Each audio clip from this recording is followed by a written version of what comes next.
पुण्यातील Kalyani Nagar rash driving प्रकरणामध्ये नव्यानं गुन्हा दाखल झाल्यानंतर अल्पवयीन मुलाला कोर्टामध्ये हजर केलाय। कोर्टामध्ये सुनावणी सुरू असून कोर्टाच्या निर्णयाकडे आता सगळ्यांचं लक्ष लागलंय। मुलाच्या वकिलांनी न्यायालयाच्या समोर बाजू मांडलेली असून थोड्याच वेळामध्ये पुणे पोलिसांच्या तर्फे सरकारी वकील आपला युक्तिवाद करणार आहेत। आपले प्रतिनिधी मंदार गोंजारी सध्या या संदर्भातले अपडेट देण्यासाठी आपल्या सोबत आहेत। मंदार, मुलाच्या वकिलांनी न्यायालयामध्ये काय बाजू मांडलेली आहे आणि आता पुणे पोलीस सुद्धा आपला युक्तिवाद करणार आहेत, काय नेमके अपडेट आहेत?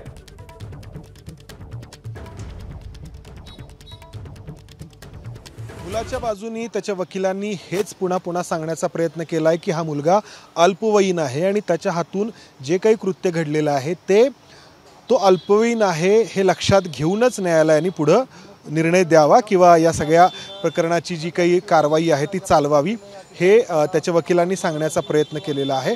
दुसऱ्या बाजूला पुणे पोलिसांतर्फे सरकारी पक्षाचा जो युक्तिवाद आहे तो थोड्या वेळामध्ये सुरू होणार आहे आणि सरकारी पक्षाकडून हा मुलगा अपघातावेळी दारू पिलेला होता हे सांगण्याचा प्रयत्न होणार आहे।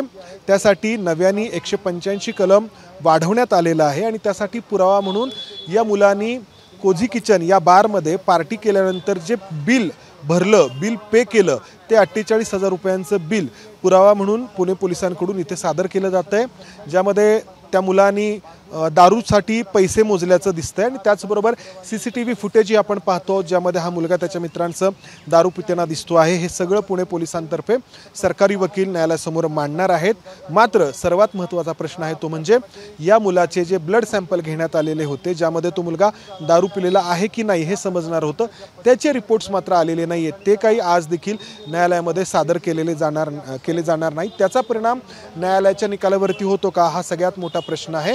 मात्र आपण आता पाहिलं तर एका बाजूचा युक्तिवाद संपलेला आहे। मुलाच्या बाजूनी प्रशांत पाटील यांनी बाजू मांडलेली आहे, वकील प्रशांत पाटील यांनी, आणि त्यांनी सातत्याने हे सांगण्याचा प्रयत्न केलाय की हा मुलगा अल्पवयीन आहे आणि त्यामुळं जे काही आरोप त्याच्यावरती आहेत ते त्याच पद्धतीने न्यायालयाने स्वीकारावेत।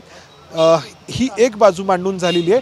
थोड्याच वेळामध्ये सरकारी पक्षाकडून त्यांचा युक्तिवाद सुरू करण्यात येईल। निश्चित या संदर्भातले अपडेट आम्ही तुमच्याकडून घेत राहू। तुर्तास धन्यवाद मंदार, दिलेल्या या संपूर्ण माहितीबद्दल। ABP माझा, उघडा डोळे बघा नीट।